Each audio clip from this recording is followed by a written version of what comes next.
부동산 이야기 지금부터 한번 해볼까 하는데요. 이 부동산 이제 세제와 관련해 가지고는 이게 좀 복잡하게 느껴질 수 있어요. 어려워요. 네, 그래서 일단은 쉽게 전달하고 네. 이것이 과연 부동산 시장 안정화로 이어질 것인가 그런 이야기는 전문가에게 조언을 한번 구해보겠습니다. 네. 전문가 속에서도 또 오늘 레드팀 가동됩니다. 자, 지금 함께 하시죠. 부동산. 자, 그러면 한 분 한 분 만나보겠습니다. 부동산 강경파 이광수 열사님 박수로 모시겠습니다. 안녕하세요. 안녕하세요. 이광수입니다. 네, 고맙습니다. 오늘 어떤 의견 주실지 너무 궁금합니다. 예. 자, 그리고 부동산 온건파 한문도 교수님 박수로 모시겠습니다. 안녕하세요. 예. 자, 그리고 부동산 개발파 김열매 대표님 박수로 모시겠습니다. 반갑습니다. 안녕하세요, 김열매입니다. 저 아이, 어쩌다 개발파가 됐죠? 저 개발. 대표님, 네. 저는 이 구성 너무 좋아하고 너무 감사하고 항상 모시고 싶은데 네. 너무 좀 힘들어하고 아파하시는 것 같아서 그래요? 모시는 게 좀 주저하게 돼요. 아, 네. 타격감이 없다고는 못하겠는데요. 저는 그래도 다양한 의견이 필요하다고 보고 저 맞습니다. 최대한 중간에 서려고 하는 쪽이에요. 중간 아니에요. 중간은 중간 한문도 없어요? 교수님 계시기 때문에 네. 그렇게 가시면 한문도 교수님 갈 데 없고 이광수는 저 밖에 나가 있어야 돼요. 네, 중간 안 돼요. 네, 고맙습니다. 네. 자, 왜냐하면 이게 워낙 중요하기 때문에 부동산은 다양한 의견을 들어야 되는 거예요. 그렇죠. 또 어려운 문제고. 그렇습니다. 예. 내가 무슨 정답을 알면은 내가 생각하는 정답을 얘기하는 사람만 모시고 그 얘기만 주장창 그렇죠. 듣겠지. 네, 네. 그게 아니잖아요. 그래서 더 소중합니다. 네. 네. 자, 이재명 정부가 드디어 부동산 세제 개편안을 발표를 했습니다. 크게 이제 두 가지입니다. 보유세 부분. 보유세. 그리고 내가 갖고 있을 때 돈 네, 내는 네. 거 보유세. 그 정도는 알지. 보유라는 거 알지. 내가 보유한다. 내가 갖고 갖고 있다. 있다. 그럴 때 내는 세금. 오케이. 보유세. 이 정도는 알지. 그거 그리고- 한참 그렇게까지 설명해 주면. 아니 그래야 알아들어. 예. 너를 이해시키는 거야. 양도세. 그리고 두 번째는 양도세. 양도세. 양도세 알아요? 누군가한테 뭐 팔거나 이럴 때 팔 때 내는 돈. 아니지. 팔 때 예. 내가 산 가격에 비해서 더 비싸게 팔면 그 차액에 대해서 세금. 과세가 돼서 내는 세금. 그렇죠. 양도세. 양도세. 이 두 가지 예. 오늘 얘기할 겁니다. 네. 분명히 세 분한테 말씀드립니다. 공급에 대한 이야기 오늘 안 합니다. 그렇죠. 아시겠죠? 네. 오늘 딱 이 두 가지에 대해서만 얘기 나눕니다. 예. 전월세 얘기하지 않습니다. 김영래 대표님. 요거에 대해서만 하겠습니다. 네, 예, 확장되면 안 돼. 네, 좋아요. 자, 전월세 얘기 다음에 하시는 거죠? 그럼? 다음에 하죠. 알겠습니다. 네. 보유세 이번 이제 발표했죠. 네. 세제 개편. 네. 간단하게 얘기하면 실거주 1주택자의 부담은 지금보다도 오히려 줄여버려. 됐지? 예. 실거주 1주택자. 부담 낮춰주고. 부담을 오히려 지금보다 낮춰. 예. 대신에 초고가 주택 그리고 비거주자. 초고가라는 시가로 45억 이상. 엄청 비싸긴 해. 예. 초고가 주택 그리고 비거주자에 비거주자. 대해서의 부담은 지금보다 높여. 요게 방향성이야. 예. 보유세는. 큰 틀에서. 큰 틀에서. 예. 자, 그리고 양도세. 양도세. 비거주자의 부담은 증가시켜. 비거주자. 그리고 공정성 차원에서 자, 세금이라는 것은 비율로 매기잖아. 율. 예. 비율로 매겨버린단 말이야. 그래서 돈을 엄청나게 차익을 많이 남기는 사람들에게 오히려 혜택이 돌아갔단 말이야. 기존에. 왜냐하면 예. 돈을 내가 20억을 벌었어. 예. 거기에 대해서 감면율을 예를 들어서 80%를 해줘. 그러면 감면되는 게 너무 커져버리잖아. 그렇죠. 맞지? 예. 근데 내가 1억만 벌었는데 80%는 감면이 덜 되잖아. 그렇죠. 그러니까 돈을 많이 벌면 많이 벌수록 감면이 많아지는 거야. 혜택이 더 많았네. 이거는 불공정이다. 예. 그래서 윗상한제를 둬. 그래서 상한제를 둬가지고 돈을 많이 번 사람들을 감면을 덜 해주는 거야. 덜 해주고. 요 방향성이야. 네네. 제가 정리는 잘 했나요? 맞습니까? 이 방향성은? 예, 잘하셨고요. 맞아요? 예, 그러니까 그 양도세 관련돼서 공제 한도를 두는 건 약간 이제 부연 설명이 필요한데 그건 다시 설명드리겠습니다. 이따가 할 거니까 자세하게는. 네네네. 그러니까 대충 틀만 이제 얘기해 알았어요. 주세요. 틀은 네. 아주 잘하셨어요. 틀은 잘했습니다. 네네네. 자, 그러면 이제 보유세에 대한 이야기부터 좀 한번 해보겠습니다. 똘똘한 한 채 보유자 그리고 비거주자에 대한 종합부동산세를 높이는 방향인데 시가 네. 40억 원대의 고가 주택에 대한 부동산세 세율을 다주택자 수준으로 이제 상향을 합니다. 그리고 과세 표주 산정할 때 뭐 공정 시장가액 뭐 이런 거 이상한 곱해줘. 막 0.6 알아요. 곱해주니까 막 엄청 예. 또 떨어지잖아. 네네네. 그래서 이거를 2028년 최대 80%까지 상향 조정. 더 올린다. 그러니까 0.8 곱해주는 예. 뭐 이런 식으로 해주는 거예요. 그래서 실사례로 한번 보여드릴게요. 네. 이렇게 하면 어떻게 되느냐? 실거래가 45억짜리 집에 10년간 거주한 70대의 경우를 사례로 한번 준비해봤어. 사례로. 자, 일단 10년 거주 사례 2026년엔 종부세 154만 원, 10년 보유 사례입니다. 종부세 154만 원인데. 그러니까 지금 이제 현행에서는 네. 이렇게 낸다는 거야. 현행에서. 내년부터는 10년 거주할 경우에는 종부세 200만 원, 10년 보유할 경우에는 614만 원. 그러니까 거주한 오. 자에 대해서는 오. 보호를 해주지만 보유만 한 사람에 대해서는 많이 부과한다는 거야. 그리고 2028년에는 10년 거주할 경우 281만 원인데 10년 보유한 경우에는 종부세가 1,019만 원으로 늘어나네요. 그렇습니다. 자, 그럼 이제 디테일은 우리 이광수 대표님이 설명을 해주시겠습니다. 일단 이번에 정부가 발표한 부동산 세제 합리화 조치, 네. 그러니까 정부가 한 명칭인데요. 이 세제 합리화의 원칙은 이제 설명 주셨는데 크게 두 가지 정도 방향성입니다. 뭐냐면 보유해서 거주로 간다. 보유해서 거주한다. 네. 그러니까 대한민국의 부동산의 구조 자체가 그동안은 1가구 1주택을 선하게 봤어요. 네. 그러다 보니까 1가구 1주택을 가지면 예를 들어서 뭐 세금도 많이 감면해주고 깎아주고 네. 많이 안 내고 했는데 이제는 거주를 해야 그렇게 가겠다. 네, 직접 거주해야. 거주가. 그래서 이번에 큰 틀이 바로 보유해서 거주로 바뀐 게 네. 바로 큰 변화입니다. 그래서 말씀하신 것처럼 아까처럼 보유했을 때와 거주했을 때와 보유했을 때의 종합부동산세가 엄청나게 차이가 차이가 나는 거예요. 크더라고. 네. 그 차이를 크게 만들었어요. 그래서 앞으로는 집을 보유만 하려고 하지 마라. 이런 메시지를 명확하게 준 거죠. 내가 거기서 생활할 거 아니면은 부담이 클 거야. 시장에 내놓는 게 좋을 걸 뭐 이런 거겠죠. 그렇죠. 그리고 두 번째가 그동안 한국의 부동산 세제의 문제점이라고 전 본 건 뭐냐면 네. 역진적인 구조였어요. 즉 무슨 얘기냐면 집값이 많이 오르고 또 이익이 큰데 상대적으로 세금을 덜 내요. 역진적이죠. 그게 불공정이야. 예를 들어서 근로소득세 같은 데는 누진이잖아. 훨씬 더 많이 월급을 많이 받으면 세금을 많이 내지 많이 않습니까? 내죠. 네. 그런 이게 기본 체계예요. 과세의 기본 체계가 한국의 부동산세에서는 그게 무너져 있었죠. 근데 이번 부동산 세제 합리화를 통해서 역진적인 구조를 누진적으로 간다. 그래서 이제 쉽게 말하면 돈을 많이 내면 세금도 많이 내라. 많이 벌면 많이 내라. 네, 그리고 많이 오르면 많이 내라. 그래서 초고가에 집중된 거예요. 그렇습니다. 보유세라든가 양도세가 이렇게 여러분들이 보고 뭐 세율이라든가 이런 것들을 보면 되는데 또 하나 이제 흥미로운 지점은 뭐냐면 아까 초고가 주택이 실거래가가 정확히는 한 42억에서 43억 원 이상인데요. 네. 그 이하는 보유세가 오히려 줄어들어요. 이거 중요한 포인트야. 네, 종합부동산세가. 예. 네, 오히려. 그러니까 그래서 이런 역진적인 구조를 더 크게 만들었고 그리고 실거주자를 더 우대하는 정책을 많이 만들었고 그렇게 우리가 정리할 수 있습니다. 또 하나 이제 덧붙이고 싶은 건 뭐냐면 아까 양도세 공제 한도를 새로 신설했어요. 그게 무슨 얘기냐면 어딜 한번 봐주시냐면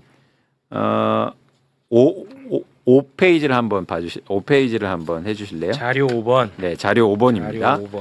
자료 5번을 보면 이봐, 전문가들이 갖고 오는 자료는 보기가 어려워. 이게 뭐야? 최영진 바로 돌아서잖아. 네, 이게 그러니까 뭐야? 쉽게 말씀드리면 1가구 1주택자만 생각해 볼게요. 1가구 1주택자를 내가 집을 갖고 있으면 아파트를 갖고 있으면 거주하고 보유하고 동시에 매년 지날수록 양도세를 감면해 줬어요. 매년 8%씩. 아, 매년. 네, 그래서 10년 동안 거주하고 보유하고 있으면 80%를 공제해 줬어요.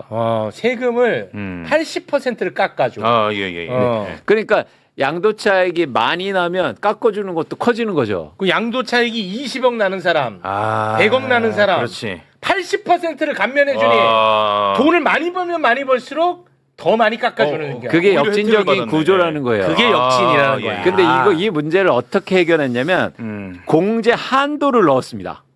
깎아주는 한도를 캡을 씌웠어. 그렇죠. 그래서 예를 들어서 내년 2028년부터는 내후년부터는 20억만 깎아줄 거야.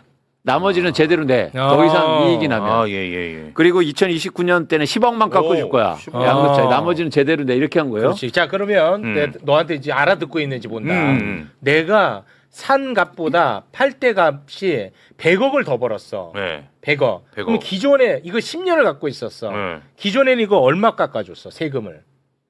기존에는 100억을 벌었다고요? 기존에는 80억을 깎아줬죠. 그렇지. 네. 근데 그거를 캡을 씌워서 뭐 10억까지만 해준다는 그렇지. 거야. 그치? 2024 년에. 간단하게만 하면 그런 거예요. 네. 간단하게 그래서 얘기하면. 실내를 보여드릴게요. 6페이지를 한번 볼게요. 6페이지 갑니다. 네, 자료 6번. 자, 이거 어떻게 영향을 미치냐면 2027년 기준으로 해서 양도가 일단 사례 1이에요. 양도가액이 32억 원이에요. 취득가액이 12억 원이에요. 그러면 20억을 벌었죠. 10년 동안 20억을 번 거예요. 근데 2027년에는 이렇게 되면 산출세액이 2억 3,600만 원이 나왔어요. 2억. 네, 그렇죠? 그런데 이제 이 공제 한도가 지워지는 순간 4억으로 증가합니다. 이해하셨죠? 근데 이게 금액이 커질수록 더 커져요.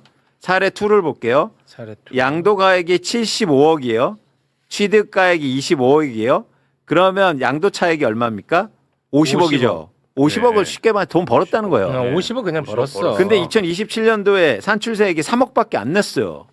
50억을 벌었는데 3억을 내서 내요. 그러니까 왜냐면 지금은 이제 공제를 많이 해주니까 80% 공제해 80% 주니까. 해주니까. 3억 냈어. 근데 2029년도에는 13억 7천만 원 내야 됩니다. 2029년에는 네. 13억. 네. 그러니까 10억 정도가 늘어나네. 놀랍지 않습니까? 차이가 크네. 이거를 제가 지난번에 주장한 거예요. 이거 주장했잖아. 그러니까 1회만 해주자. 이걸 1회만 해주자라고 전 주장했는데 생애 1회만 하자. 이번에는 상한을 실제로 뒀어. 나온 건 상한을 둔 거예요. 예. 네. 그래서 이게 크게 또 하나의 방향성이다. 그래서 이제 제가 말씀드리고 싶은 건 제가 이것만 하고 이제 그만할게요. 뭐냐면 4페이지 자료 4번 한번 볼게요. 자료 4번. 제가 정리하고는 이겁니다. 이번에 부동산 세제의 변화는 보유해서 거주로 부동산 시장 정상화를 일단 추구했고요. 예. 그다음에 역진에서 누진으로 조세부담의 형평성을 추구했고 그다음에 아까 양도세 공제 항도 등 새로운 정책으로 부동산 개혁 의지를 보여준 정책이다. 이렇게 일단 판단합니다. 네. 알겠습니다. 이렇게 설명을 해도 좀 뭐가 이렇게 복잡하냐 이런 분들이 좀 있네. 이광수만 손대면 복잡해지나 봐. 네, 아까 그 표 같은 게 좀 복잡해서 좀 그래요. 복잡하게 네, 느껴졌나? 맞아요. 아무튼 뭐 흐름만 알면 되니까. 네. 네. 다시 한 번만 그러면 보유하는 사람들 다 세금 깎아주는데 이제 안 돼.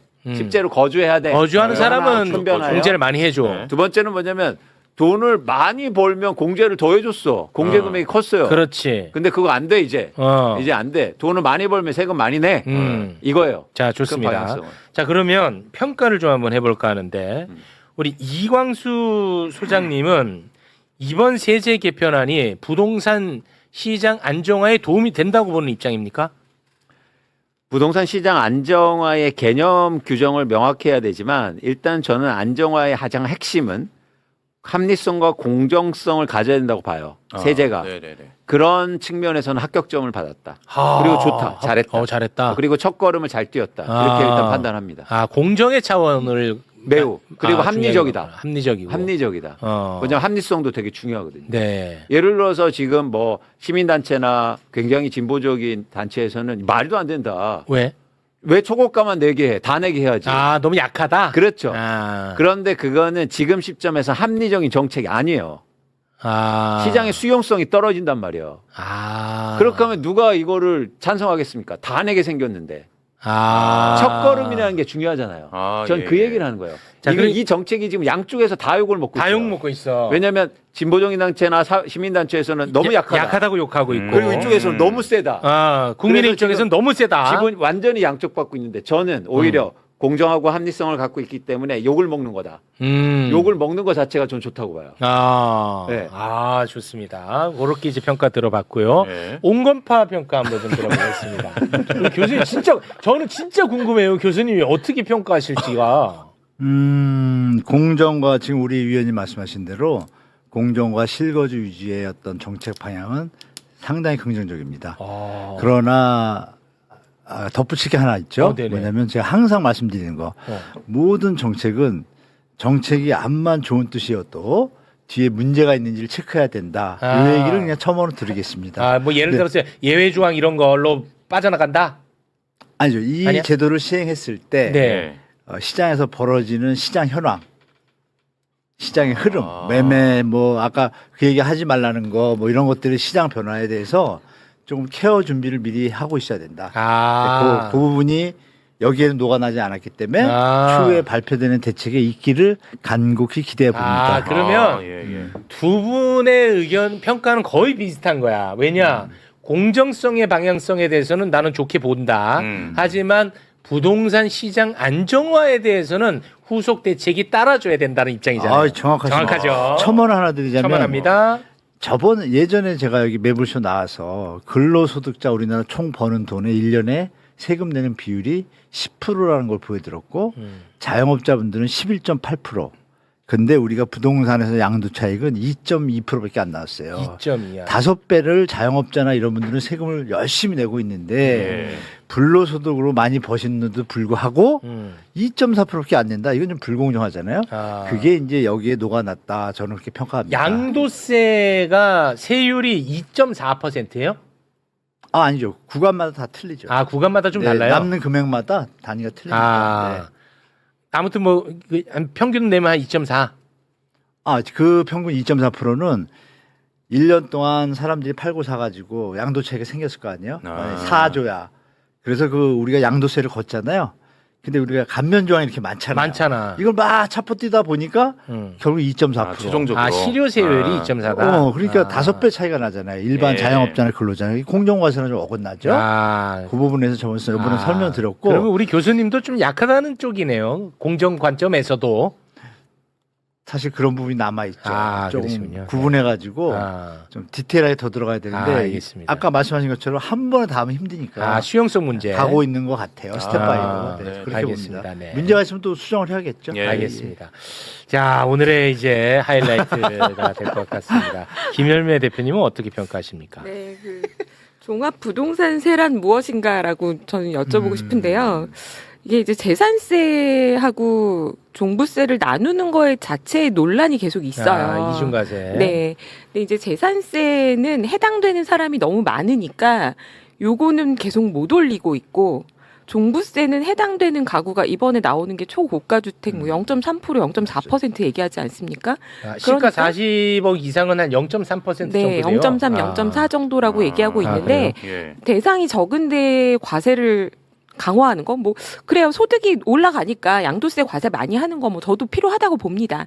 그 구간에 대해서. 근데 이 세금에서는 아까 말씀하신 보유세와 거래세 요 두 개의 관점에서 봤을 때 보유세의 대부분 99.7%를 제외한 그런 세제다. 아, 진짜 재산세를 빼고 얘기하느냐? 네, 재산세에 대해서 과세를 합리화하는 거 분명히 필요하거든요. 근데 이거는 합리화라는 것은 지금 재산세가 올려야죠. 너무 낮다는 너무 거예요? 낮죠. 너무 아, 낮고. 너무 근데 낮다는 요거를 거예요. 하려면 결국에는 양도세를 좀 완화해 주면서 재산세를 보유세를 좀 올리고 아. 그리고 이번 세제에서 빠진 게 취등록세거든요. 취등록세. 네, 그러니까 구입할 때 이게 거래세는 두 거래. 가지가 있는 거죠. 살 때 내는 거랑 팔 때 내는 거.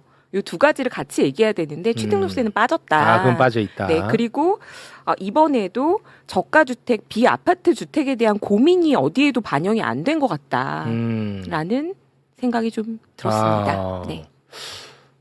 근데 반전인 게 우리 대표님이 오히려 제일 강경한 것 같은데? 저는 재산세 인상에는 찬성합니다. 왜냐하면 우리나라 재산세는 굉장히 낮은 편이에요. 근데 이제 거래를 원활하게 해줘야 시장이 굴러가는 거고요.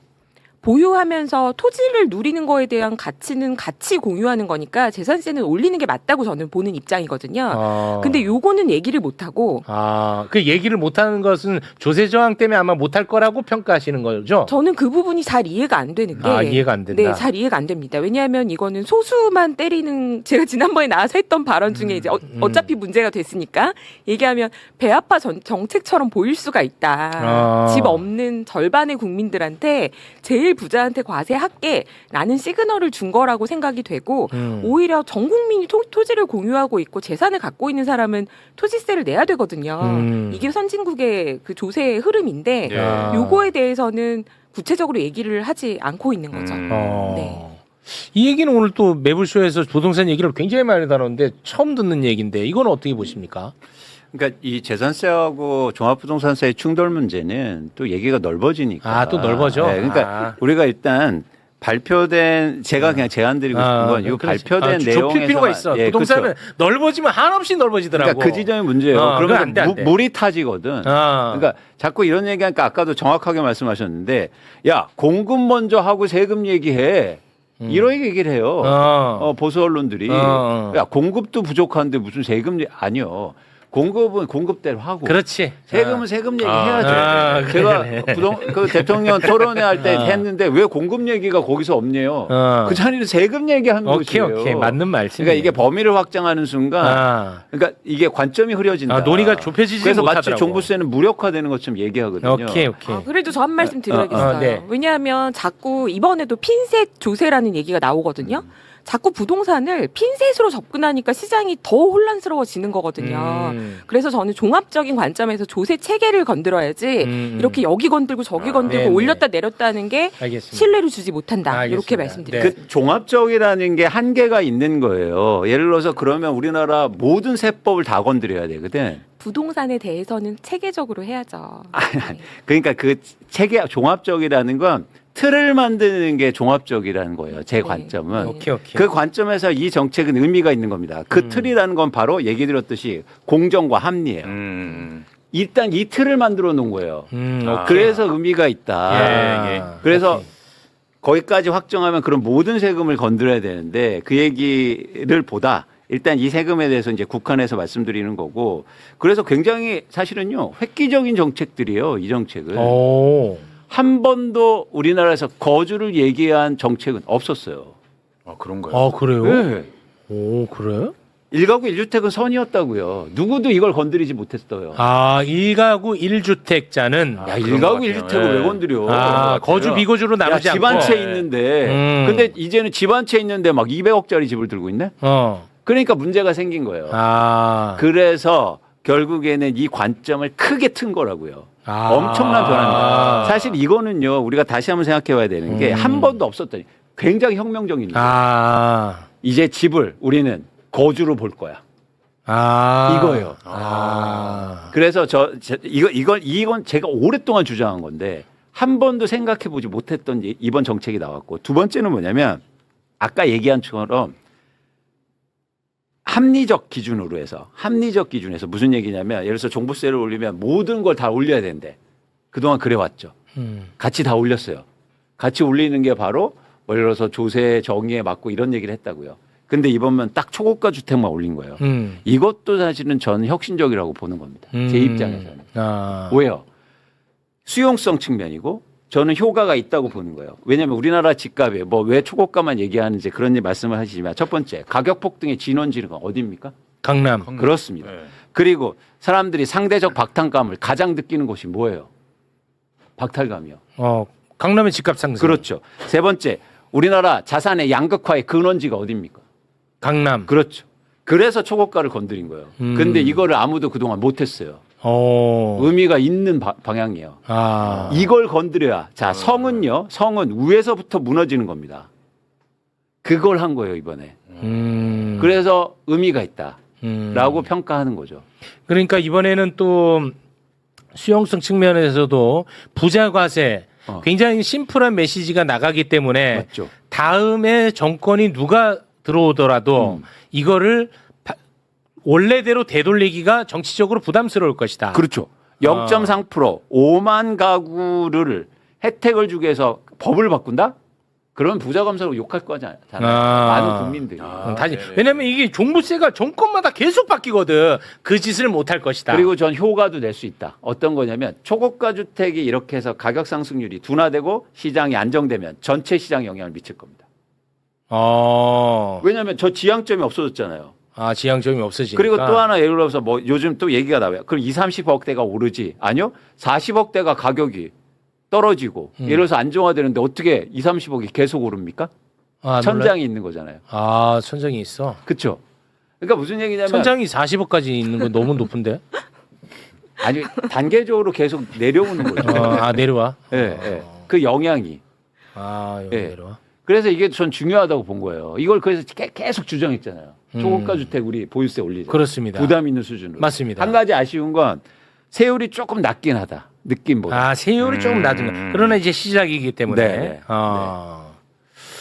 근데 이게 이런 정책들이 우리 최영진이나 최욱 씨 같은 경우 이게 알아듣기가 어려운 게 과세 표준 뭐 이런 단어가 자꾸 들어가니까 공정가액 뭐 이런 이게 거. 어려워. 네. 과세 아니 우리는 이제 실거래가로만 우리가 평소에는 그렇죠. 알고 살아간다고. 네. 근데 과세 표준 12억 뭐 이러니까 또 우리는 실거래가에 익숙해지니까 되게 또 낮아 보여. 이렇게 낮은 아파트에 왜 이렇게 과세를 또 많이 해? 이렇게 돼버리니까 여론은 또 안 좋아져. 이런 것도 한번 좀 행정적인 부분 한번 손 대야 돼. 과세 표준 맞아요. 이런 이게 거. 잘 못 알아듣겠지. 못 알아듣겠지? 네. 아, 내가 너만 잘 알아. 나도 그저께까지 너처럼 무식했으니까. 알겠습니다. 이제 시작이다. 이걸로 모든 게 해결되는 건 아니다라는 거는 뭐 정확한 네. 말씀이죠. 네, 네. 시장은 잘 끊었다. 저는 이런 평가를 시작을 잘 끊었다. 네, 내렸고 이제 후속으로 또 계속 나와줘야 되겠다. 그러니까 후속뿐만 아니라 중요한 건 뭐냐면 이 틀을 이제 만들어 놨으니까 큰 틀은 사실은 변화한 거거든요. 관점이 완전히 달라진 거예요. 알겠습니다. 네. 자, 레드 팀 또 한번 가보겠습니다. 네, 김현애 대표님. 지금 그 강남의 그 고가 주택을 규제할 거라는 얘기는 이미 5월 9일에 팔라고 하면서 얘기 다 했었잖아요. 아, 그래서 네. 그때 매물이 많이 나왔죠. 그리고 실제로 강남 3구에 급매가 나와서 조정이 좀 있었습니다. 그런데 두 가지 문제가 있는데요. 첫 번째는 그 기간 동안에 서울에서 어디가 제일 많이 올랐는 줄 아시나요? 노도강. 네, 노도강이라고 얘기하는 노원구, 도봉구, 강북구, 성북구, 기름미아 이런 동네들이 예. 10억에서 15억으로 빠르게 올라간 게 이제 강남을 누르면서 사람들은 공포감을 느끼는 게 자꾸 규제가 나와서 내 집 하나 못 살까봐 지금이 마지막일까봐 더 급한 마음에 달려가는 수요가 오히려 중저가 가격을 올려놨거든요. 근데 이번에도 지금 45억 이상 얘기하고 있잖아요. 네. 천장이 어디냐고 하셨는데 네. 제 생각에도 이 정책의 부작용은 딱 그거예요. 45억 이상 사람들이 집 팔면 5억짜리 집으로 이사 갈까요? 아니 40억 살던 사람이 5억짜리로 가지는 않죠. 안 가죠. 가겠죠. 네. 어디로 수요가 가장 많이 몰리겠냐는 거예요. 근데 근데 실수요자들은 아니라는 거 아니에요? 아니죠. 실수요자들은 그러니까 이제 종부세가 굳이 부담이 돼서 판다면 파는 사람들은 실수요자들이 파는 건 아니라는 거잖아. 실수요자한테 거주하고 나서 팔라는 거니까. 아니 그러니까 이번에 네. 종부세가 부담스러워서 파는 사람은 네. 내가 실수요자가 살고 아닌가? 있는 집을 파는 건 아니지 않느냐는 질문입니다. 저는. 거주하는 사람은 별로 부담이 안 된다. 그렇지. 네, 뭐 그렇게 보실 수도 있겠네요. 야, 내가 예리했나 네. 봐. 나 예리했어?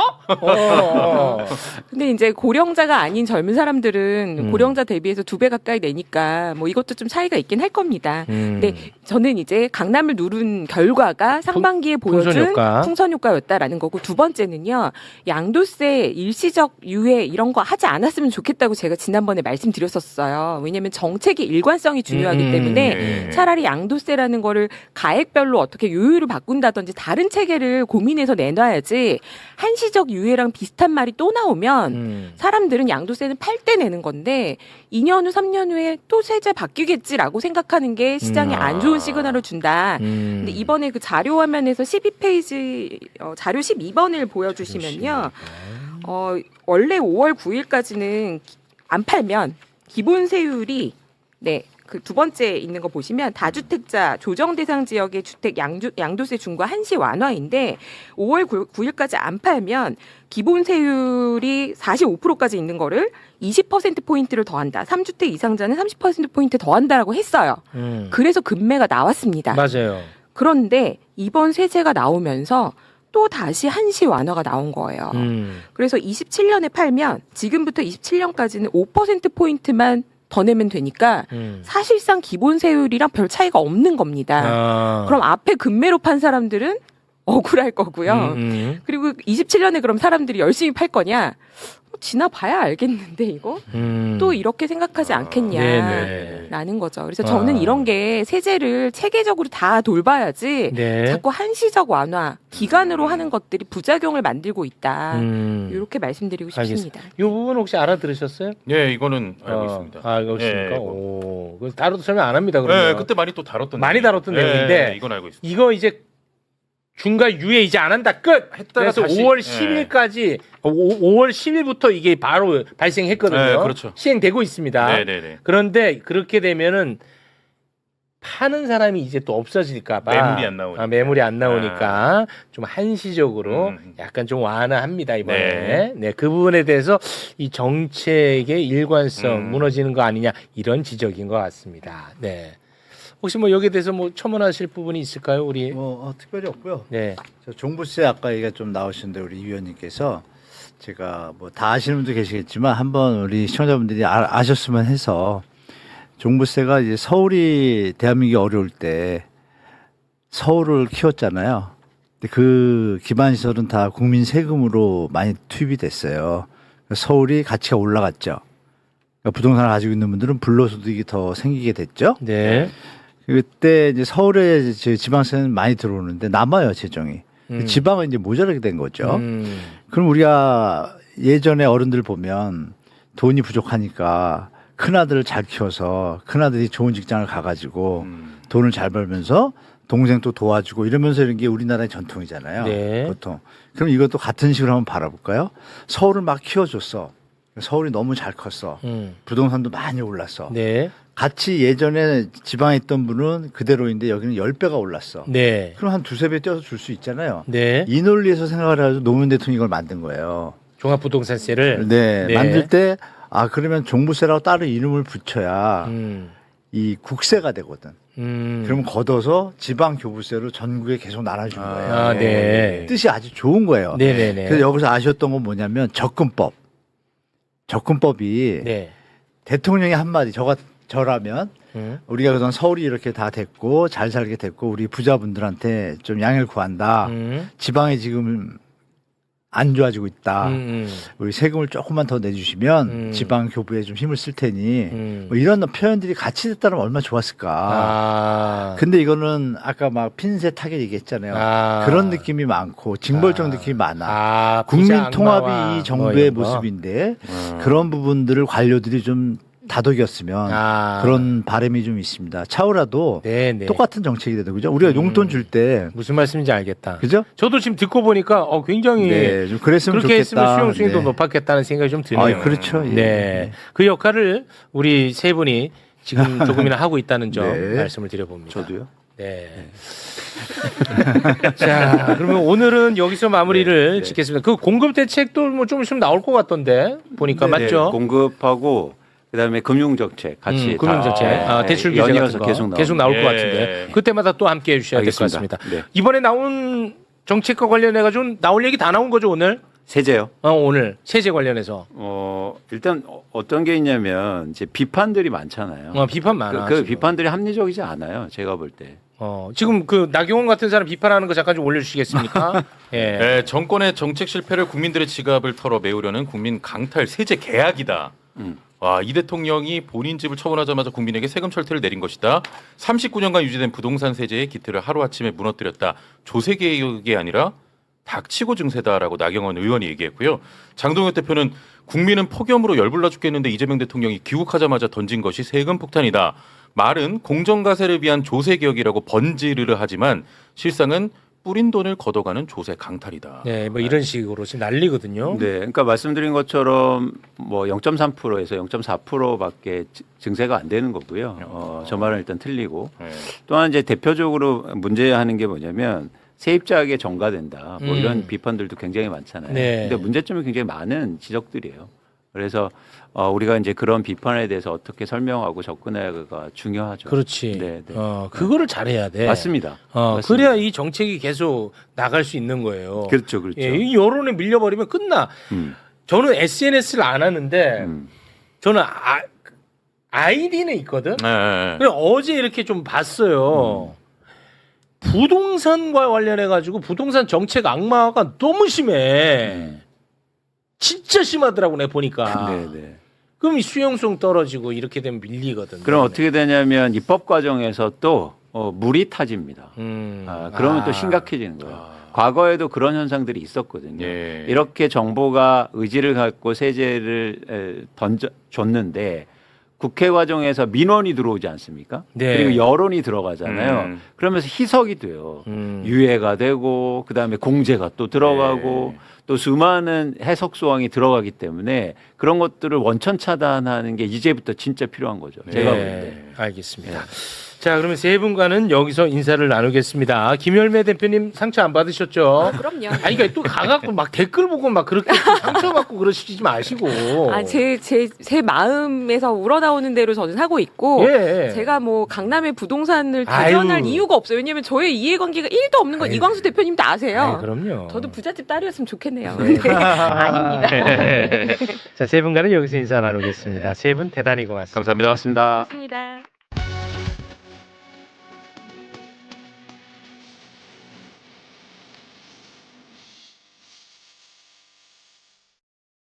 부동산. 정말 중요한 주제 부동산입니다. 이제 이재명 정부 이제 제대로 시작이 됐거든요. 네.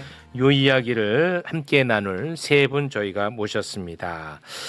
자, 한 분 한 분 만나보겠습니다. 먼저 이광수 대표님 박수로 맞이합니다. 네. 네, 안녕하세요. 이광수입니다. 네, 네, 고맙습니다. 안녕하세요. 그리고 대척점에 서 있는 김열매 대표님 박수로 맞이합니다. 안녕하세요. 김열매입니다. 네, 안녕하세요. 그리고 두 사람 사이에서 중재자 역할을 하고 있습니다. 한문도 교수님 어서 오십시오. 네, 안녕하세요. 네, 고맙습니다. 안녕하세요. 금요일날 방송 너무 좋았다고 너무 좋았어. 댓글 진짜 엄청 달리더라고요. 진짜 너무 좋더라고요. 이 궁합이 너무 좋다고 저는 생각합니다. 아, 네. 예, 생각이 각자 달라. 그러나 다 타당해. 이야기를 나누면서 우리가 판단할 수가 있어. 맞아요. 난 참 네. 좋았다고 생각합니다. 세 분도 감정 상하지 않으셨죠? 그럼요. 예. 그럼요. 예. 네, 저희는 감정으로 토론하지 그런 건 않습니다. 아니니까. 네, 네, 내용으로 얘기하는 그럼요. 거니까. 그 사람에 대한 어떤 인격에 대한 반대가 아니니까. 아, 그럼요. 예, 네. 고맙습니다. 자, 부동산 이야기를 좀 나눠봐야 되는데 이재명 정부가 좀 있으면은 고가 주택에 대한 보유세 네. 중과 발표를 좀 할 것 같은 그런 이제 느낌이 좀 들고 있습니다. 이번 주 발표할 가능성이 높습니다. 아, 그래요? 네. 오. 혹시 그 내용은 어느 방향인지 설명해 줄 수 있을까요? 일단 지금까지 뭐 언론 보도라든지 정부의 방향성을 보면 말씀하신 것처럼 초고가 아파트에 대해서 실효세율을 대폭 올리겠다. 이게 가장 큰 방점이 찍히고요. 초고가 아파트에 대한 보유세를 좀 중과하겠다. 그렇습니다. 그래서 그 정도에 대해서 뭐 일단 설왕설래가 있지만 초고가 아파트를 공시지가 30억 원 정도로 보는 것 같고요. 네. 공시가 기준으로 한 30 정도로 보는 것 같아요. 네, 그러면은 실거래가로 한 43억 그 정도 차이 많이 됩니다. 난다 그래도. 43억. 그럼요. 와, 네. 43억짜리 아파트가 있긴 하죠. 네. 많습니다. 아, 많아요? 네, 이따 보여드리겠지만. 많다고? 예, 어쨌든 뭐 전체 비중은 적은데 그래도 절대 수가 만만치 않은 만만치 상황이에요. 않아요? 예, 그래서 와, 그래? 그런 방향성으로 잡히는 것 같고 네. 초고가 아파트에 대해서 보유세를 올리겠다. 그러면 이 방향성은 아직 뭐 결과는 안 나왔습니다만 우리 이광수 대표님이 그동안 이야기했던 방향성과는 비슷하네요. 그렇죠. 제가 계속 주장했던 거고요. 초고가 아파트에서 일단 실효세를 높여서 시장의 공정성이라든가 보유세를 강화해야 된다. 그런 주장을 제가 계속 해왔죠. 네. 네, 맞습니다. 우리 그 이지선 씨. 네. 우리나라 아파트 보유세, 보유세. 실효세율, 그러니까 실제로 내는 세금이 한 몇 프로 될 것 같아? 실제로 그러니까 아파트 내가 예를 들어 100억짜리를 갖고 있어. 그러면은 이 100억에 대한 보유세, 실효세율이 한 어느 정도 될 것 같아? 유리. 잠깐만 1%도 네. 많다 할 것 같아. 아, 그래? 그렇죠? 제가 알기로는 0.1%거든요. 맞나요? 여기서 보유세는 그 재산세와 종부세를 합쳐야 되는데요. 네. 그러면 실효세율이 0.4% 정도 나올 겁니다. 아, 종부세까지 합치면은 한 0.4. 재산세까지 합치면 아, 재산세와 종부세를 다 합치면 한 0.4. 그러면 예를 들어서 100억 원이면 네. 100억 원 내가 주택을 갖고 있으면 한 4천만 원 정도 4천만 원. 1년에. 1년에. 예. 어. 그런데 뭐 실거주자라든지 보유 기간에 따라서 공제가 또 많이 되기 때문에 예, 그런 거에 따라서 또 편차가 되게 큰 상황이죠. 맞나요? 이거는 팩트 네, 사실관계니까. 맞습니다. 네, 맞습니다. 아, 맞아요. 네. 미국은 제가 알기로는 역시 내가 아는 건 많이 틀리네. 미국은 실효세율이 한 0.9%로 저는 알고 있는데 맞나요? 네, 1% 언저리 얘기하는데요. 어. 대신에 이제 미국은 취득세하고 양도세가 이것도 주마다 좀 차이가 있지만 어. 한국이 미국보다 훨씬 높은 걸로 알고 있습니다. 그러니까 보유세하고 취득록세, 양도세, 이 거래세라고 하죠. 요게 이제 밸런스를 어떻게 보느냐에 따라서 아. 좀 논란이 있는 거고 아. 보유세만 놓고 보면, 놓고 보면 한국이 0.3, 0.4가 맞고 미국이 1% 언저리가 맞습니다. 네. 근데 여기서 이제 저희가 좀 봐야 되는 건 뭐냐면 외국하고 비교하기는 한계가 있는 거예요. 왜냐하면 부동산 시장이 차이가 나기 때문입니다. 예를 들어서 네네. 우리나라가 양도세를 많이 내긴 해요. 근데 양도세를 왜 많이 낼 것 같으세요? 집값이 많이 오르니까. 맞아요. 양도 차익이 크기 때문입니다. 그러니까 예를 들어서 대한민국이 전 세계에서 양도 차익이 가장 큰 나라예요. 부동산에. 아. 그래서 양도세를 많이 내는 거예요. 아. 그런데 단순하게 비교하면 우리나라가 양도세율이 높습니다. 양도세를 많이 냅니다. 이렇게 얘기하면 안 된다는 거죠. 그렇지. 그리고 자산의 대부분 70% 이상을 부동산을 보유하고 있기 때문에 네. 그만큼 세금의 부담이 큰 거예요. 그러니까 그거를 단순하게 비교해서 뭐 한국에 세금을 많이 낸다 이렇게 하면 안 된다. 그렇게 하면 안 된다. 오히려 보유세만 비교하면 현저하게 낮을 수 있다고 판단할 수 있는 거죠. 네, 알겠습니다. 자, 기분이 안 좋으면 이것도 바로바로 합니까? 이것도 바로바로 합니까? 아니 이제 이 모든 논의가 이제 대한민국에 2천만 가구가 넘는데 서울의 아파트 180만 개만 놓고 얘기하니까 이런 이상한 오류가 생긴다는 거고 전국으로 놓고 보면 보유세 낮고 뭐 더 낮을 수 있죠. 서울보다도 전국적으로 낮으니까. 근데 재산세랑 종부세도 좀 분리해서 봐야 되는데 재산세가 매우 낮은 것도 맞습니다. 그 보편적으로 모든 주택에 대한 과세가 보유세는 낮고 거래세는 높다. 이렇게 보시면 좋을 것 같아요. 네. 우리는 이제 그 부동산은 이제 서울이 이제 과열되고 있으니까 특히 강남 중심으로 그것과 관련해서 주로 이야기를 나눈다는 점은 저희가 또 전제할 필요가 있을 것 같습니다. 근데 그게 중요하다는 거죠. 뭐냐면 말씀드렸잖아요. 전국에서 서울 아파트를 보고 있고 그러니까. 강남 아파트를 보고 있는데 네. 왜 강남 아파트만 보고 그렇게 얘기해라는 건 그건 현실적으로 안 맞는 맞다는 얘기가 거야. 아니에요. 왜냐 지방에 사시는 분들도 서울에다가 투자를 하게 투자를 하고 되고 싶지. 투자를 못하는 사람들은 거기서 잘 살더라도 박탈감 느끼고 아. 이런 것들이 다 얽혀 있다라는 겁니다. 그렇죠. 네. 우리나라의 모든 부동산의 저는 근본적인 문제는 거기서 출발한다. 그래서 거기를 개혁하지 않고는 출발이 안 된다고 전 보는 거예요. 네. 근데 많은 사람들이 뭐 강남은 그냥 내버려도 거기는 뭐 그 김열매 대표님인데 그렇게 인상 쓰면서 얘기하면은 그거 실제 그 화자가 나와 있기 때문에 이 입장이 난처해질 수 있습니다. 그러니까 그 부분에 대해서 우리가 저는 다른 생각을 이제 갖고 있는 거죠. 방금 이제 이런 거 이제 인용을 자주 하시는데 그 당사자가 나와 있어가지고. 만약 이게 우리가 보편적 주거 복지를 논하면서 2천만 가구를 논하는 게 아니라 자꾸 강남 3구, 4구, 40만, 50만 아파트를 계속 타겟으로 정책을 얘기하고 논의를 하다 보니 이게 두 가지 문제를 일으키는데요. 네. 있는 사람에 대해서 너무 징벌적 과세다라는 논란. 그리고 이게 이제 나는 거기 못 사니까 나는 해당 없어. 나는 찬성이요. 이렇게 이제 말하시는 분들이 많다는 거. 근데 거기를 다 바라보는 게 과연 2천만 국민에게 정말 필요한 일인가에 대해서 저는 말씀드리고 싶은 거고. 네. 그리고 강남 4구에 아파트 보유한 사람 50만 명이 채 안 되는 걸로 알고 있어요. 40몇만 호거든요. 그럼 전국적으로 너무 작은 비중을 두고 계속 논하고 있는데 2천만 가구 중에 1,000만 가구는 임차인이다. 전월세는 어떡할 거냐. 전월세. 결국 전세 가격 올라가고 월세 가격 올라와서 이게 집값의 바닥을 끌어올리는 역할을 지금 계속 해오고 있는 무한 반복인데 20년 동안 해온 일을 또 똑같이 할 것 같다는 게 지금 정부의 정책의 걱정이라는 거죠. 자, 그럼 말 나온 김에 요거까지만. 그 전월세 문제에 대해서 계속 이제 말씀을 하셨는데 네. 그거에 대한 그 해결책 혹시 그 예, 제시를 해주시면 좋을 것 같아요. 어려운 문제예요. 제가 뭐 네. 해결책이라고 또 내놓으면 또 이건 이래서 문제다 저래서 문제다 할 거고 부동산은 어려운 문제이기 때문에 어렵다는 거를 일단 얘기하고 시작해야 되는데 네네네네. 그래서 저는 이번 정부가 과거에 그 어려웠던 점들을 좀 극복했으면 좋겠는 게 부동산 가격을 잡는 게 목적이 되어서는 안 된다예요.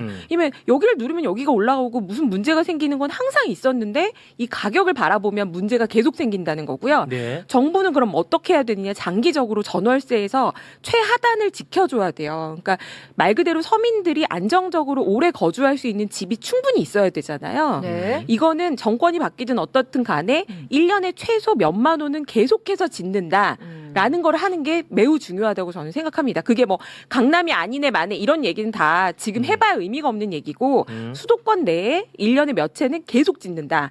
요거를 20년 동안 할 거다. 라는 거는 굉장히 필요하다는 거고요. 또 지금 대책에서 좀 안타깝다는 부분은 다주택자를 죄악시함으로써 임대인하고 임차인의 갈등은 커졌고 그럼 다 1주택으로 바뀌어야 되는데 세입자가 지금 서울 아파트 기준으로는 전세가가 매매가 대비 40% 정도밖에 안 되잖아요.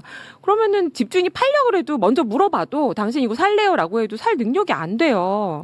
그러면 어떻게 되겠느냐? 다른 돈 많은 사람이 와서 이걸 사겠죠. 이거 지금 전국에서 무한 반복하고 있죠.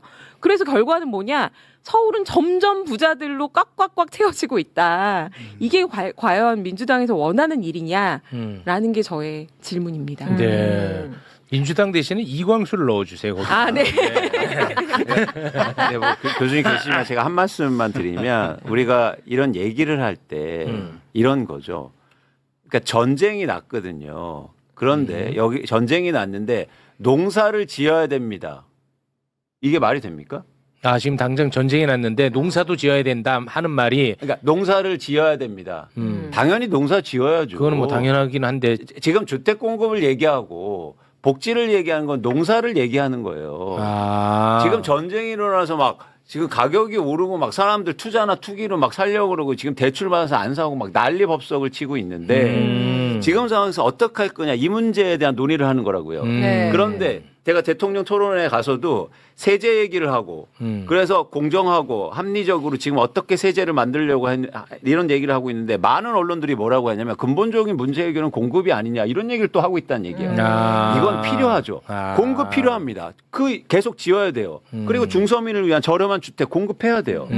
그거는 농사 짓는 거잖아요. 무슨 말씀인지 예, 알겠습니다. 그러니까 우리가 이거를 별개로 보자는 얘기예요. 근데 이게 자꾸 혼합되면서 자꾸 이 논리들 세금의 논리를 야 농사를 지어야지 무슨 세금 얘기를 하고 있어 이렇게 하면 안 된다.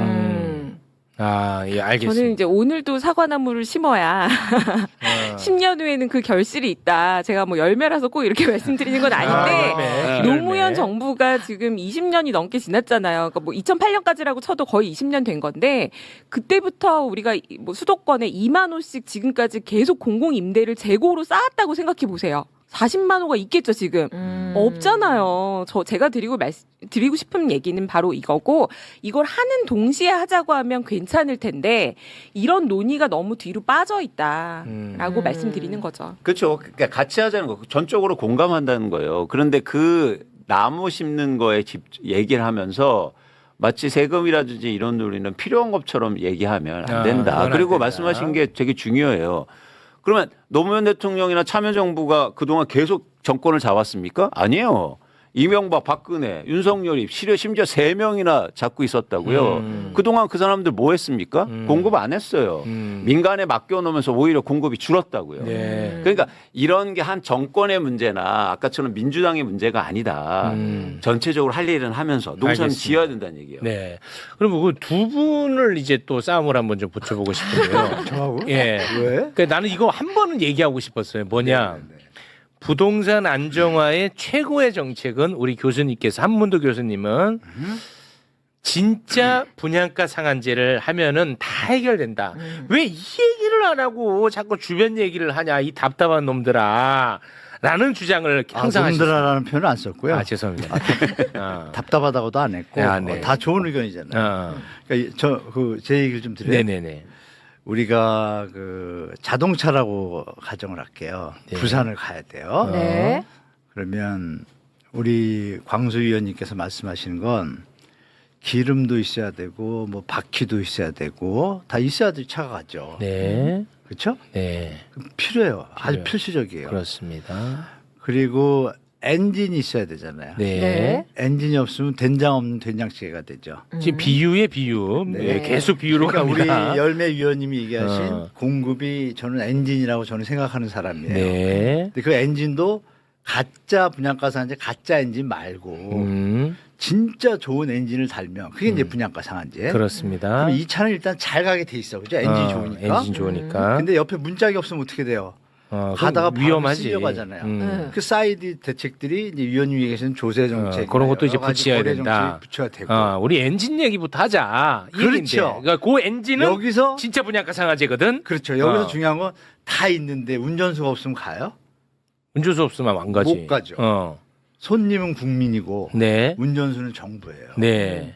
정부가 똑바로 운전만 가면 네. 지금 엔진도 준비하고 음. 지금 조세 이런 거 다 준비하고 가면 목적지 가잖아요. 네, 그러니까요. 네. 그 얘기를 우리 열매 위원님은 공급을 미리미리 준비하자. 100% 동강.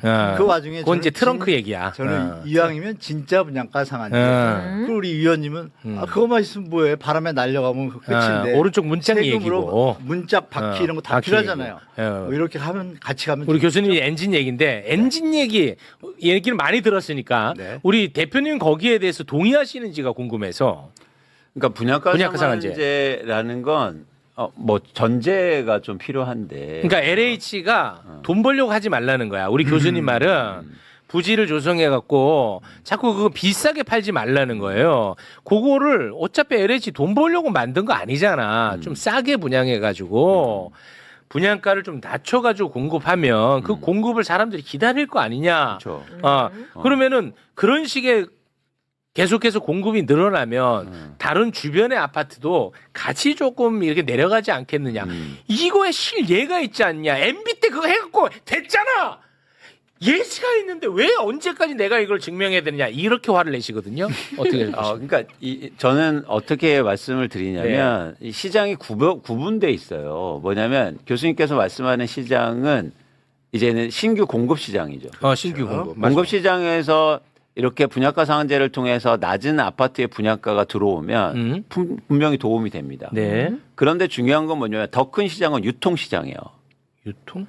그러니까 우리가 사고 파는 아파트 시장. 그렇잖아요. 네. 그러면 이 공급 시장이 신규 공급 시장이 과연 유통 시장을 움직일 수 있냐는 거예요. 전 한계가 있다는 거예요. 두 가지 한계인데 첫 번째는 뭐냐면 물량의 한계입니다.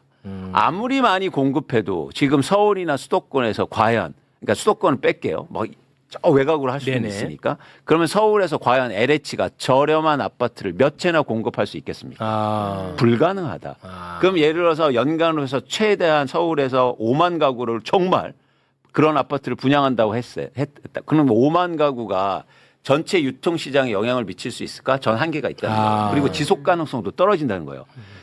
지으면 지을수록 땅은 없을 거 아니에요. 네. 그렇죠. 이 부분에 대한 한계를 말씀드리고 두 번째는 뭐냐면 네. 그러면 이 민간에서 저렴 LH 공사가 계속 그렇게 싼 아파트를 공급하기 위해서는 땅을 결국 계속 싸게 매입해야 되거든요. 네네. 네. 그런 땅이 서울 안에는 많지 않다. 아. 한계가 있다는 거예요. 그래서 우리는 유통시장에 더 주목하자는 거예요. 제 말은. 아. 네, 유통시장은 뭐냐면 수요와 공급이 이 분양시장하고는 다르거든요. 그래서 전 이걸 구별해서 보자는 거예요. 아, 오케이. 네. 아, 좋습니다. 이 얘기를 난 진짜 하고 싶었는데. 자, 그러면 네. 우리 대표님은 오히려 엔진이 분양가 상한제가 아니고 이 유통시장이 엔진으로 그럼요. 보시는 거야. 그럼 예를 들어서 어. 유통시장에서 가격이 떨어지잖아요. 그럼 분양가도 자연스럽게 자연스럽게 떨어질 수밖에- 떨어진다는 입장이야. 왜요? 분양가를 올리면 미분양이거든. 그럼 멸실주택 나와. 아니 아니야? 미분양 주택. 아, 미분양 주택. 멸실주택 아니야. 죄송합니다. 그러니까 예를 들어서 과거에 보면 예를 들면 서브프라임 때 미분양이 엄청나게 증가해요. 어. 그 이유가 뭡니까? 뭐냐면 유통 가격은 떨어지는데 분양가가 높으니까 안 팔리는 안 거야. 팔려. 그래서 할인 분양해요. 반포 자이가 20-30% 할인 분양했다고. 즉 큰 몸이 움직이면 분양가는 자연스럽게 떨어지게 돼 오케이. 있어요. 야, 좋았다. 네. 우리 교수님은 일단 기분 다 상했거든요. 상하지 않았어요. 상하지 아니에요? 않았어요. 교수님. 근데 이거 잘못 오해하면 우리 위원님 말씀도 이 논리는 맞지만 실제 우리가 해방 이후에 시장에서 이 논리가 적용된 적은 없어요.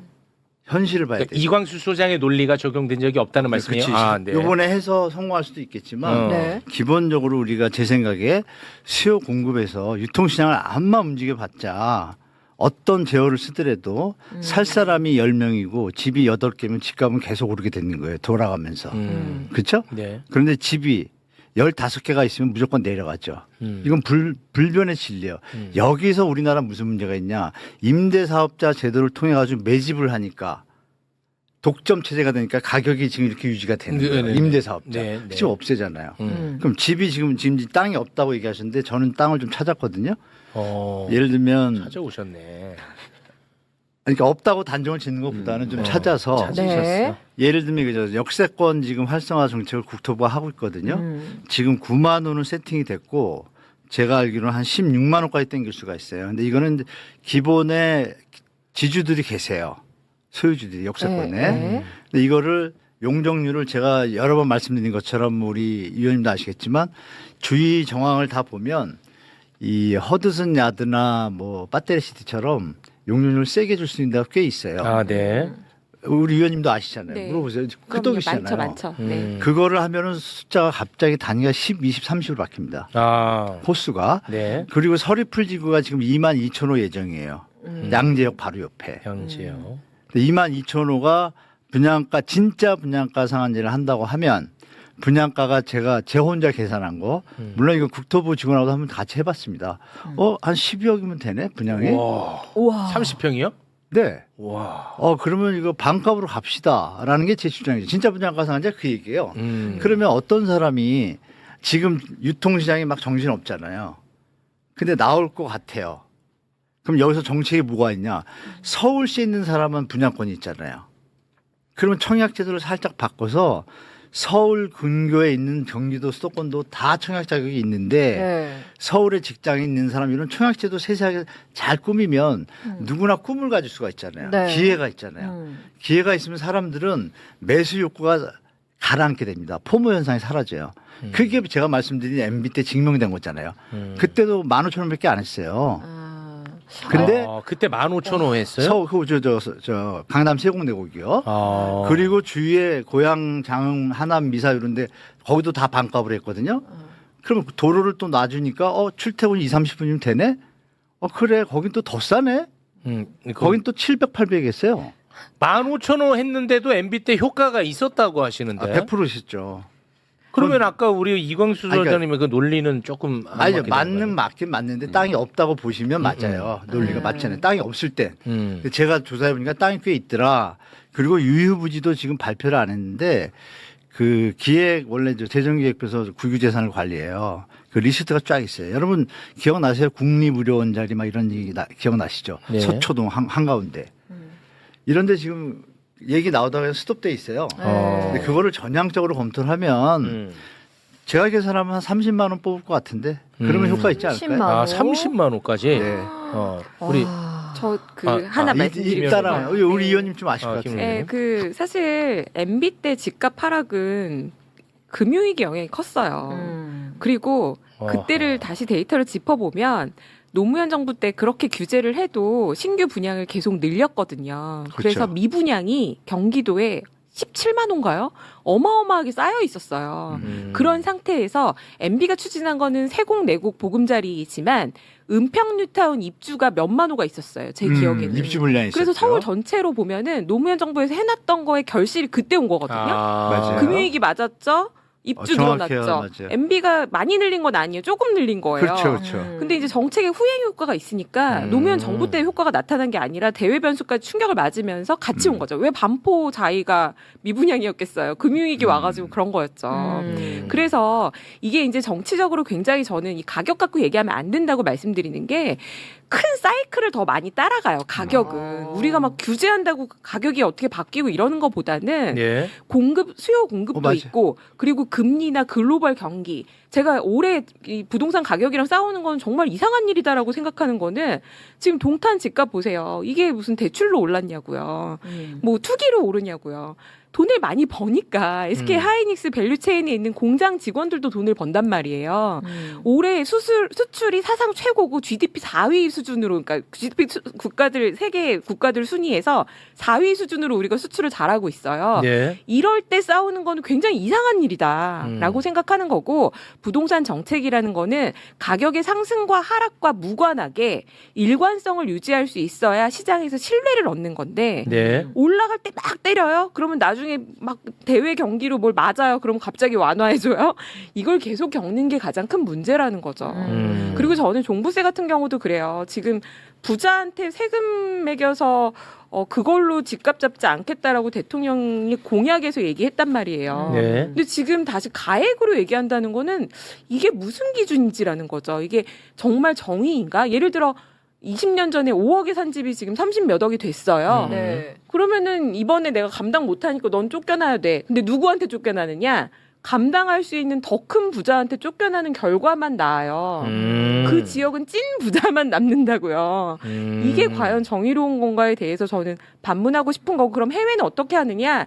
보통 토지에 대한 과세, 그러니까 토지에 대한 점유에 대해서 사회적으로 이만큼을 네가 핵심 자리를 가지고 있으니 점유하고 있으니 요거에 대해서 좀 논의하자라는 방식으로 가액이 아니라 어떤 땅에 대해서 누가 어떻게 활용하는 게 좋은가라는 얘기를 꺼내줘야 맞지 않나. 그리고 궁극적으로는 서울로 오는 게 지금 너무 문제잖아요. 이번 부동산 규제 사이클에서 부자들이 점점 성인 연령의 자식을 서울로 올려보내는 속도만 빨라졌다 그래요. 왜냐면 1가구 1주택 해야 되니까 성인 되면은 너 빨리 독립해서 서울 가. 집 한 채씩 준단 말이에요. 그러면 서울은 점점 더 부자의 자식들로 넘쳐나게 된다. 그래서 저는 이런 것들을 좀 얘기하고 싶었죠. 네. 저 반론 하나 드릴게요. 네. 너무 많은 얘기를 하셔가지고 각각 한 분의 각각 이 반론 기회를 드릴게요. 일단은 우리 교수님한테는 MB 때 집값이 떨어진 것은 분양가 상한제 네. 때문이 아니다라는 것에 대해서 말씀하셨으니까 요거는 반론이 필요해. 예, 예. 2008년도 글로벌 금융이 터지고 그건 우리나라 일이었어요. 우리나라 일이 아니었죠. 뭐가요? 글로벌이죠. 네, 글로벌이었잖아요. 우리나라는 직접적 영향이 없고 금리는 다 다운시켰잖아요. 위기가 터져서 전 세계가 금리를 다운시켰죠. 네. 급격하게 위기가 오니까 금리를 다 낮췄단 말이에요. 네. 그리고 우리나라도 낮췄어요. 저금리야. 그러니까 유동성이 다시 돌기 시작하니까 우리 위원님 말씀과 조금 다르게 시장에서는 그리고 대통령이 되자마자 노무현 정부에서 이어받았잖아요. 그럼 또 보수잖아요. 그래서 지금 우리가 얘기하는 뭐 조합원 지위 양도부터 해서 재건축 용적률 완화부터 다 풀어줍니다. 그러니까 강남 집값이 움직이기 시작했어요. 지금 언제를 얘기하시는 거예요? 그러니까 몇 년도? 우리 위원님의 반론이에요. 위원님 말씀하신 건 노무현 때 미분양이 많이 나고 글로벌 금융위기가 나고 해서 집값이 점점 낮아서 또 효과가 있었다라고 좀 약간의 다른 요인도 있다라고 말씀하셨는데 실제 시장은 제가 정리를 해드린 거예요. 그러니까 저 말씀을 들으면 분양가 상한제 효과가 없다라고 그렇죠. 오해할 수 예, 있으니까. 예, 맞아요. 네. 그러니까 어떠냐면 2008년 9년에 강남 집값이 다시 뜁니다. 2008년 9년에 다시 뛰어요. 네, 글로벌 금융 위기인데도 대출을 풀어주고 조합원지 양도 끄덕이시잖아요. 끄덕이시는 거 조합원 지위 양도 잡아줘. 제한은 저기 박근혜 정부 때 풀어줬어요. 풀어줬는데 정확하게는. 다시 노무현 때 줄고 박근혜 때 풀어줬던 거를 중간에 박근혜 정부 때 가계부채 관리 방안을 줄입니다. 그거를 다시 또 MB 때 또 이어지는 그런 시스템이 있는데 한 이 연도 때 2008년, 9년, 10년 왜 보금자리가 2009년 말에 발표를 했거든요. 예. 그러면 8년, 9년이 뛰니까 강남 집값을 잡으려면 대출 규제를 다 할 수도 없는 상황이고 왜 지금 글로벌 금융위로 돈이 안 도니까 돈을 돌리느라고 저금리란 말이에요. 돈은 돌고 있단 말이에요. 그럼 놔두면 집값 오르잖아요. 그렇지. 네. 그걸 아니까 보금자리를 때린 거예요. 그러니까 제가 이 MB 대통령을 부동산 정책을 존경하는 이유가 그거예요.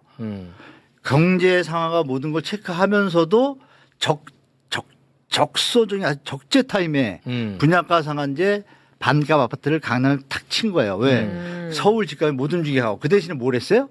지방은 풀어줬어요. 아, 지방. 그래서 지방 광풍이 불었잖아요. 아, 그랬어요. 그 서울은 안정되고 맞습니다. 이게 고도의 부동산 그 정책인 거예요. 그래서 저는 그걸 아니까 이런 얘기 다 접어두고 물론 우리 위원님 말씀도 맞아요. 그 요인도 있지만 제가 그때 많이 연구를 했거든. 그런데도 강남이 오르네? 그러고서 보금자리 터지고 나니까 강남 미분양이 나오기 시작합니다. 순서가. 대우 썸미트가 처음 미분양 터졌어요. 왜? 강남에 15억, 30억인데 15억짜리가 나오니까 분양을 왜 받아요? 여기 분양 더 싼 게 있는데. 그래서 강남 미분양이 낮다라는 게 우리 위원님 의견에 대한 반론이에요. 아, 오케이. 네, 좀 정리가 되시죠? 좀 어렵지만. 이게 시간의 순서를 약간 조금 착오가 있었던 것 같다는 것 같아요. 같이 얘기하신 오케이, 거고. 알겠습니다. 저는 이제 디테일하게 말씀드린 네. 거고.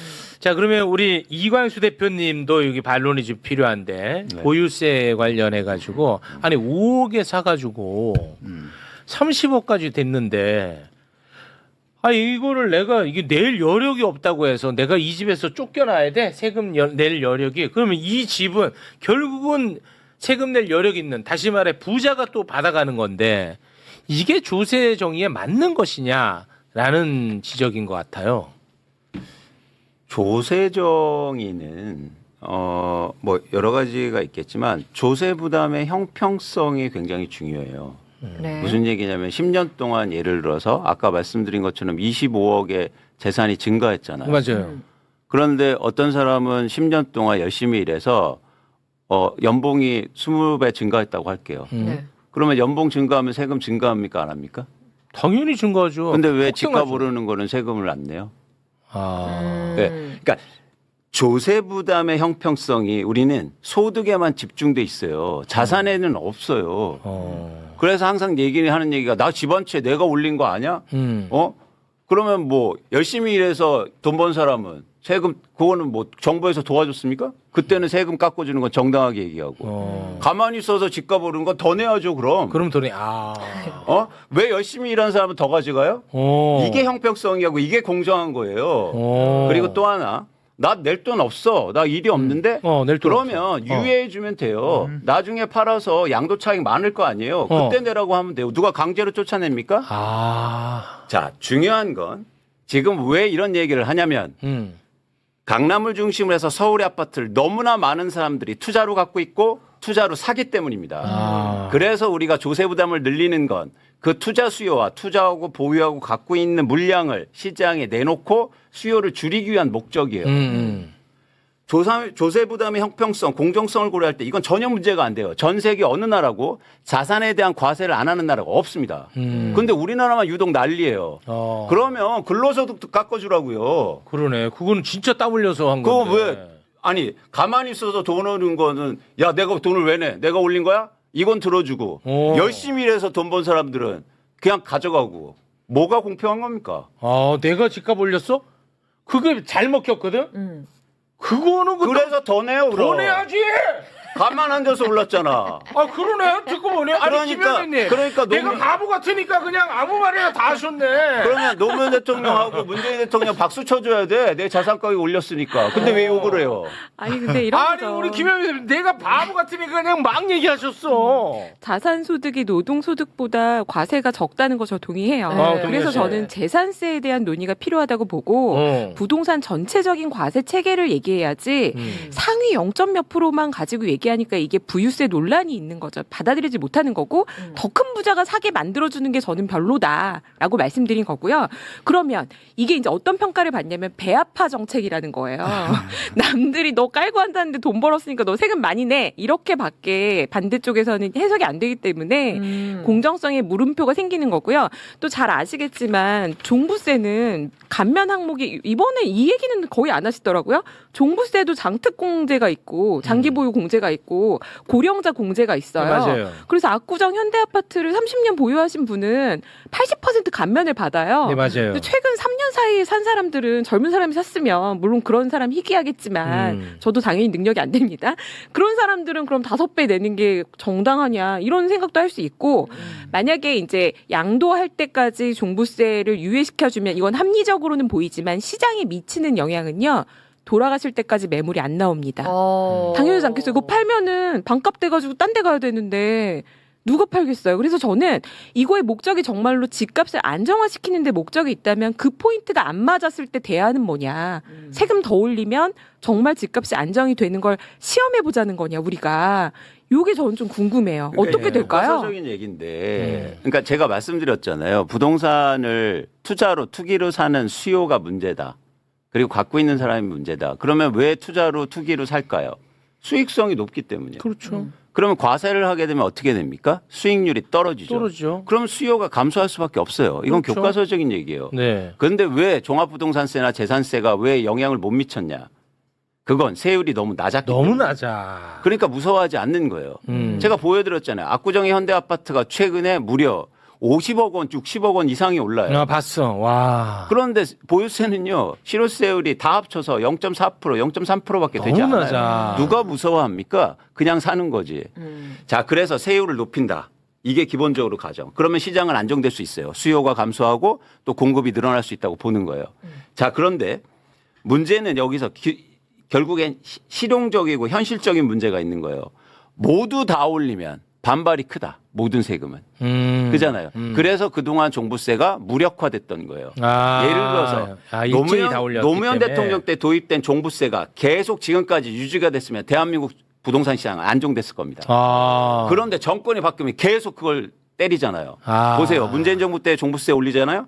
그럼 바로 윤석열 정부 도입되자마자 첫 번째로 제일 먼저 종부세를 때려요. 제일 먼저 내려. 종부세가 그동안 문제였던 게 아니고 종부세의 신뢰성이 무너진 거예요. 그러면 이 문제를 해결해야죠. 어떻게 하면 이 지속 가능성을 종부세를 올린 다음에 지속 가능성을 유지할 거냐. 그렇지. 그래서 대안으로 제시하는 게 바로 초고가 아파트에 대해서만 일단 실효세율을 올리자. 그렇게 되면 그렇게 표를 되면 한번 내리기가 2번 표를 어렵겠네. 보여주세요. 2번 표를 보여줍니다. 자, 실거래가로 40억 원 이상의 아파트가 0.3%밖에 되지 않아요. 네. 물론 5만 가구 가깝게 되긴 하지만. 네. 0.3. 자, 여기서부터 일단 올리기 시작하면 그러면 다음 정부가 들어설 때 그게 어떤 정부든 이걸 없앨 수 있습니까? 못 없애 이거는. 그건 부자 감세가 될 거예요. 그렇지, 이건 여론의 저항에 부딪힌 게 될 것이어다.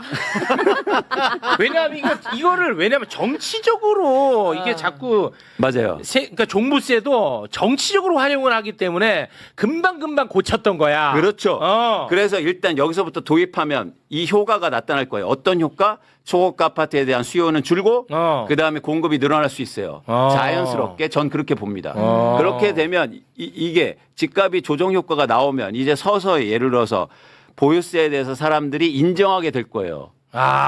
그거를 일단 시작하자는 거예요. 그래서 제가 초고가 아파트에 대해서 일단 실효세를 올리자는 걸 현실적이고 실용적이고 효과적인 차원에서 그리고 공정한 차원에서 말씀드리는 겁니다. 그러니까 메시지가 쉽고 감명해야 이게 잘 전달이 되거든. 그렇죠.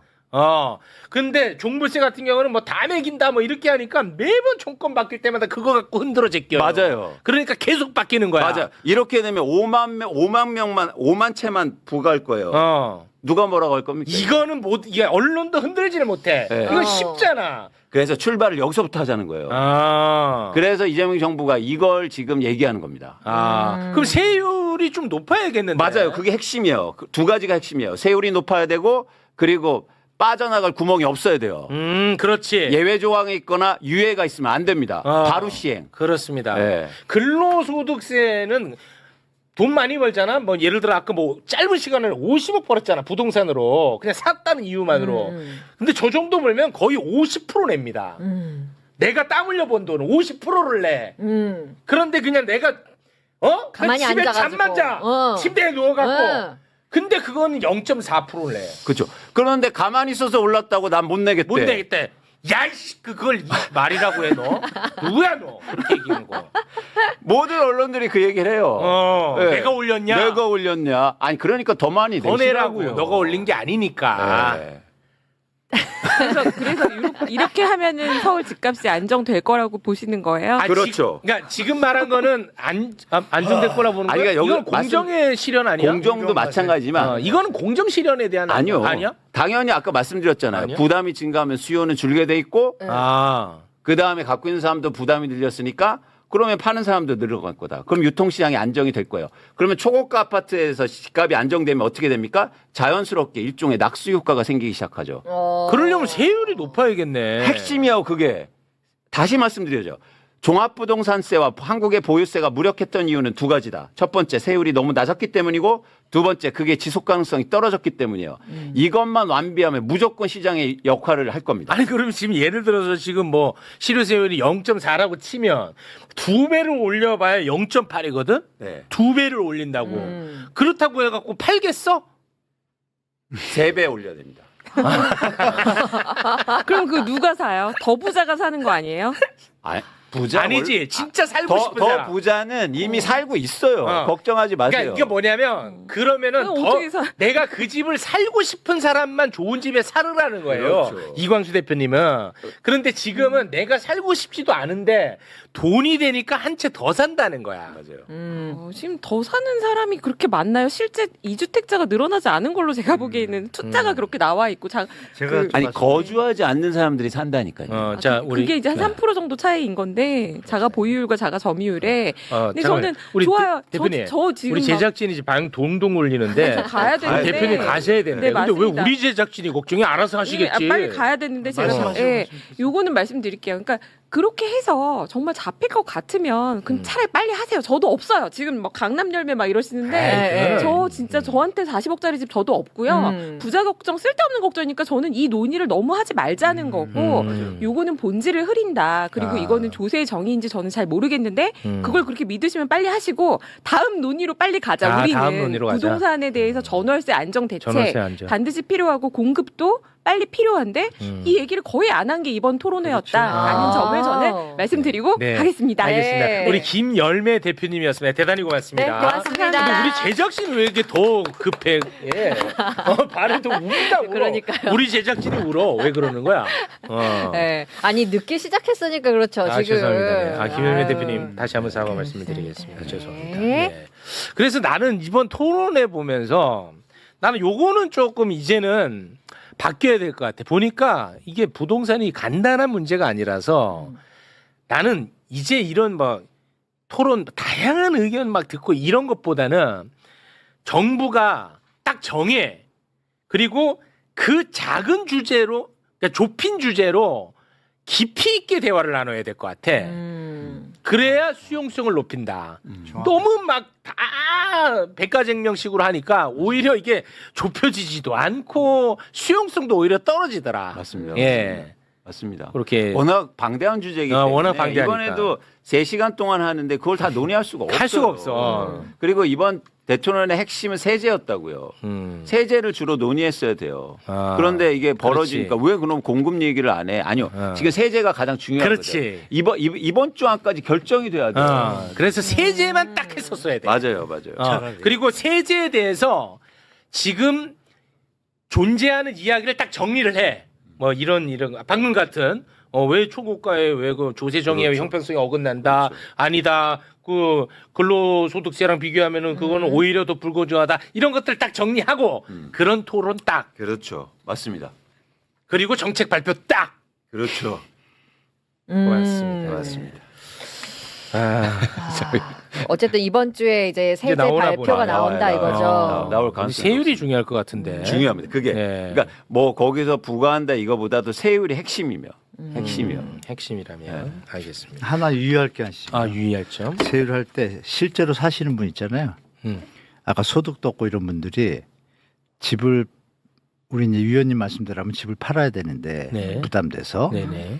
거기서 살던 사람은 계속 살 거 아니에요. 네. 못 팔잖아요. 네네. 세금 늘어나잖아요. 이 문제에 대해서는 케어를 미리 하는 안이 있는 상태에서 나가야 저항이 없습니다. 1주택 갖고 계신 분들이 난리가 나겠죠.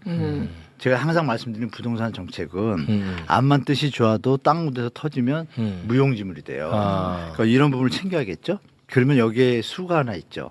우리 이번 정부에서 항상 얘기하는 거주 비거주. 거주 비거주. 강남 아파트를 갖고 있는데 비거주야. 여긴 때려도 조금 저항이 덜하겠죠. 그렇죠? 비거주니까. 비거주니까. 어디 살고 있으니까. 근데 살고 있는 분한테 때리면 어떻게 돼? 그럼 이제 지금 완전히 아웅 소리 나잖아요. 그럼 다 할머니 할아버지 나올 거예요. 아마 그렇죠. 그 사연에는 그러면 이 노부부 이제 길거리에 앉아 이렇게 나오는 이런 부분을 좀 케어를 하면서 네. 개편안이 잘 발표되길 바란다. 실수 안 했으면 좋겠고 잘 알아서 하시겠지만 네. 정부에서 뭐 그런 좀 바람이 있습니다. 케어안이 만약에 나와야 또 그렇게 된다. 되면은 똘똘한 한 채 이야기 나오지 않을까요? 또 아니죠. 세금을 때리니까 비거줄 때는 똘똘해서 세금이 수익을 대통령이 얘기하신 대로 수익보다 세금이 많은 부담되는 수준이면 그때는 그걸 안 하죠. 그러면 이게 이제 유통 물량을 우리 아니 그러니까 거주자에 대해서는 이연과세를 하면 되고 공제를 하자는 거잖아요. 그러면은 아니 공제가 아니고 똘똘한 한 채가 돼 버리잖아. 그렇게 되면 계속해서 아니, 비싼 그 집으로 얘기가 갈아타서 아니라. 올라가는 경우는 그걸 어떻게? 못하게 해야죠. 그런 걸 그건 어떻게 디테일하게 잡아야 되는 거예요. 거주자가 자기 여기 집에서 살고 있는데 오래 살았어요. 그거를 갖고 막 세금을 때리면 억울한 면이 있잖아요. 그러니까 난 살 거야 계속. 팔 생각도 없어. 그럼 이 세금은 나중에 이연과세, 선진국처럼 나중에 돌아가시거나 이연과세는 이러고 괜찮네. 날 때 이런 이제 케어들을 해놔야 탈이 없다 이거죠. 네. 이해되시죠? 비거주는 해도 되잖아요. 그죠? 네. 뭐 이런 것 좀 말씀드리고 싶어요. 알겠습니다. 네. 이연과세라는 게 그러니까 나중에 여기에 이자 붙어요, 안 붙어요? 안 붙겠죠? 그거는 또 정부가 정하겠죠. 그거는 이제 정하기 네. 나름인데. 네. 물가상 꼼꼼하네. 얘가 꼼꼼하다. 그런 거 얘 디테일하게 꼼꼼해요. 챙겨야 돼요. 챙기네 챙겨야 얘가. 잡음이 없죠. 그러게 1000가지, 10,000가지 사연이 있을 거 아니에요. 그 사연 다 정리할 수 있어요. 아, 그래요? 아이 그럼요. 네. 알겠습니다. 자, 그럼 오늘은 여기서 마무리를 짓겠습니다. 일단 당장 이제 세금 정책은 이번 주 정도에 나올 것 같다. 그렇죠. 그럼 세금 정책 다음은 예를 들면 또 공급 정책 나와야 되나요? 공급 정책, 금융 정책이 공급과 이제 금융. 계속 나올 거고요. 그래서 정부가 어쨌든 이재명 정부가 그동안 부동산 정책이 없었잖아요. 네. 그래서 이번에 처음 나오는 정책이기 때문에 관심을 갖고 여러분들이 보셔야 되고 그리고 정책이라는 건 그래요. 아까 김열매 대표님도 말씀하셨지만 뭐 공약엔 그런 내용이 없었다. 경제 정책은 상황에 따라서 항상 바뀌어야 됩니다. 그러니까 그렇죠. 유연해야 돼요. 유연 그리고 고집을 부리면 안 돼요. 유연하고 예를 들어서 공약은 지키는 게 최고 좋지. 근데 이 경제는 상황에 따라서 유연할 수 있는데 그럼요. 그때마다 지금 공론화 과정을 거치잖아. 그냥 내가 약속 탁 어기는 게 아니잖아. 그렇죠. 네. 잘 설명하고 네. 여러분의 의견 수렴하고 이걸 지금 다 보여주고 있단 말이에요. 좋습니다. 그러니까 이거는 이제 우리가 수용 가능한 네, 거 아니겠느냐. 네. 저는 그런 생각을 갖고 있습니다. 좋습니다. 개인적으로. 그래서 저희가 이런 얘기를 많이 할 필요가 있어요. 네. 알겠습니다. 네. 자, 그럼 오늘은 여기에서 마무리를 짓겠습니다. 함께해 주신 두 분 대단히 고맙습니다.